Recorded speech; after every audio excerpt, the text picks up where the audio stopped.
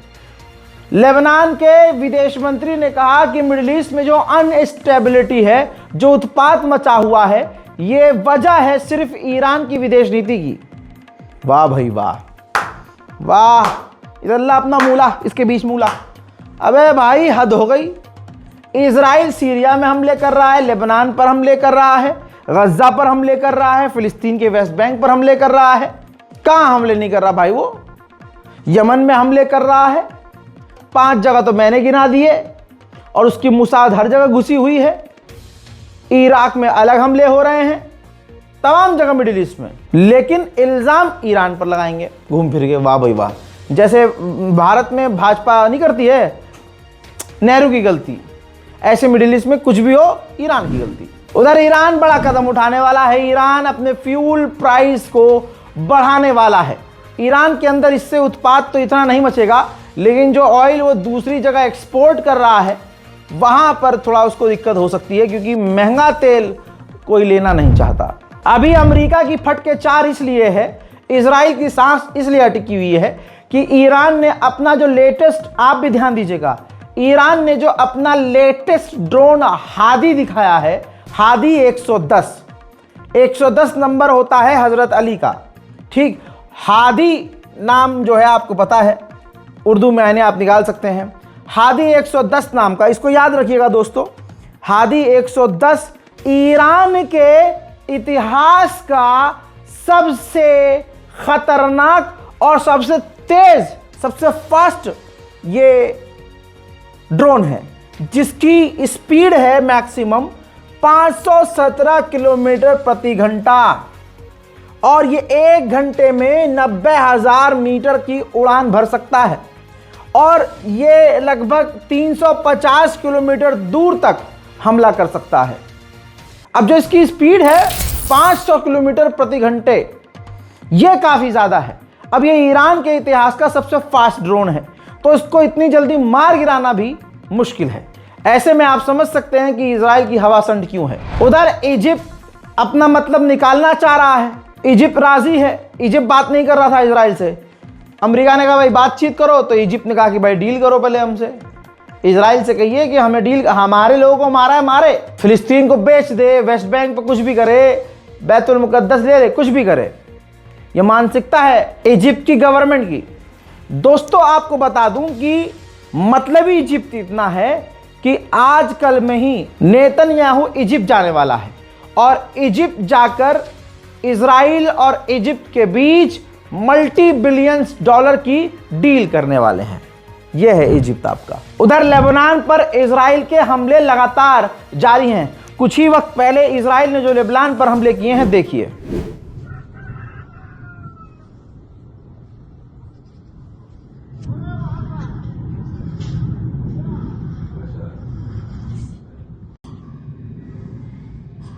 उधर हमास ने बड़ा खुलासा किया। ये हमास के लीडर हैं, इन्होंने कहा है कि बशर अल असद चला गया, यह हमारे लिए अच्छा है, क्योंकि बशर अल असद से हमारी नहीं बनती थी। हजरत मोहतरम, बहुत खबरें हैं, बहुत सारी चीज़ें हैं, लेकिन कुछ चीज़ें आपके लिए भी ज़्यादा ज़रूरी है। भैया देश का हाल बहुत बुरा है, इतना सोच नहीं सकते जितना बुरा है।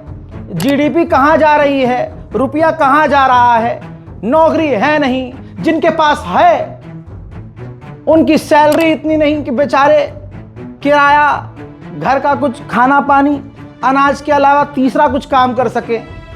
जिंदगी किस्तों पे चल रही है। ऐसे में मेरे चाहने वाले मुझसे कहते हैं, उम्मीद की किरण मानते हैं मुझे, लेकिन इतना बड़ा हूं नहीं मैं, लेकिन फिर भी आपके लिए किरण ढूंढ के लेके आया हूं। एक तो हम ईमानदार, हमारे देखने वाले ईमानदार, 1 नंबर हलाल काम करने वाले। हराम काम करना हो तो भैया आसान तरीके बहुत हैं, लेकिन दिक्कत यह है कि आप भी 1 नंबर वाले और हम भी 1 नंबर वाले ही तो रह जाते हैं, मिडिल क्लास और गरीब। 2 नंबर वाले तो आगे बढ़ ही जाते हैं। लेकिन फिर भी आपके लिए हलाल और 1 नंबर का तरीका मैं निकाल के लाया हूं। देखिए, इस ऐप का नाम है मार्केट वॉल्फ। अच्छे खासे पैसे आप कमा सकते हैं, बस थोड़ा सा दिमाग इस्तेमाल कीजिएगा। लोग कमेंट करते थे, आज मैं जवाब ले आया हूं। जैसा मैंने आपसे बोला, पहली बात, ये ऐप सेबी से रजिस्टर्ड है।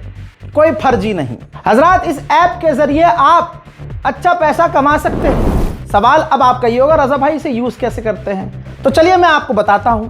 ये ऐप खास करके आपको खुद ही गाइड करती है।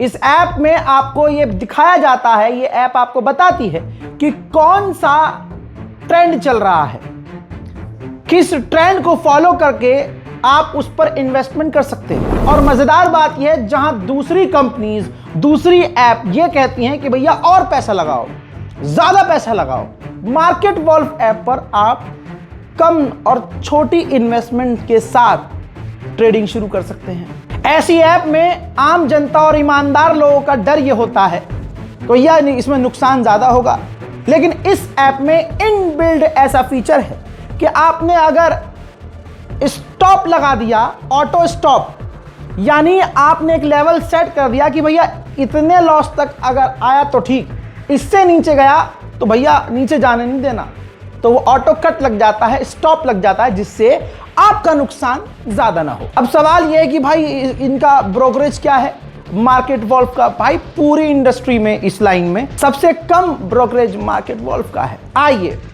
अब मैं आपको आपकी स्क्रीन पर कुछ खास चीज दिखा रहा हूं।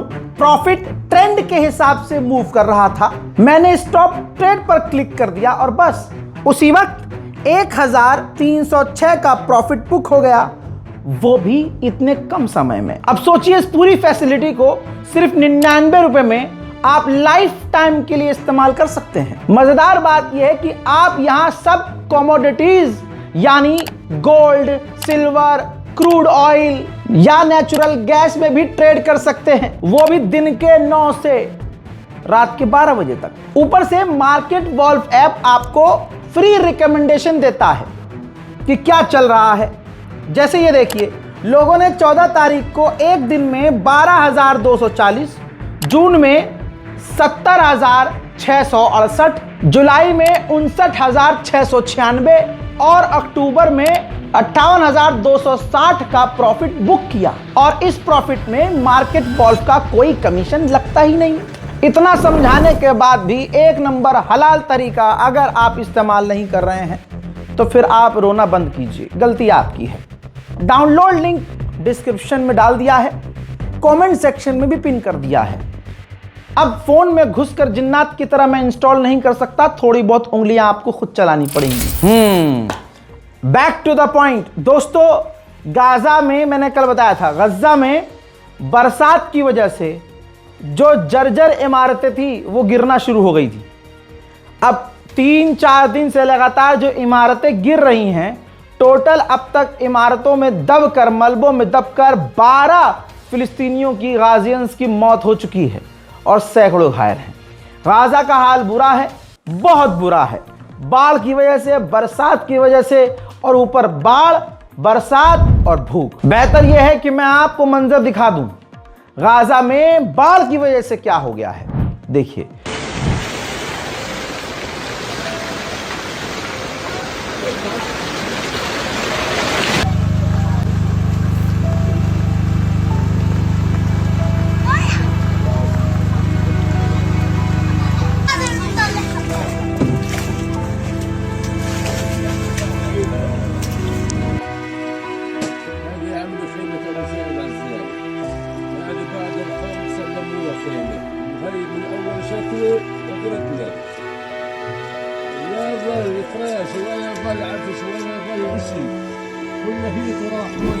हजरात मोहतरम, इसीलिए ये बार कोड जारी किया है मैंने, इसीलिए मैंने आपको ये बोला है कि आप अकाउंट, बैंक अकाउंट, जो सेविंग अकाउंट है, नाम आएगा अली रजा, IFSC कोड दिया हुआ है। अगर स्कैनर काम ना करे तो बैंक ट्रांसफर भी आप कर सकते हैं, क्योंकि देखिए बार तो वहाँ है ही, लेकिन हमारा फोकस है जिंदा रहने के लिए जो ज़रूरी चीज़ें हैं, रोटी, खाना, पानी, फिलहाल वो ज़रूरी है। वहाँ हम ज़मीन का तो इंतज़ाम नहीं कर सकते, लेकिन जिस बहन से हम इस वक्त कांटेक्ट में हैं, उनका यही कहना है कि खाना पानी और मुश्किल हो गया है इस बाढ़ की वजह से, लिहाजा मदद के लिए आगे आना चाहें तो आ सकते हैं।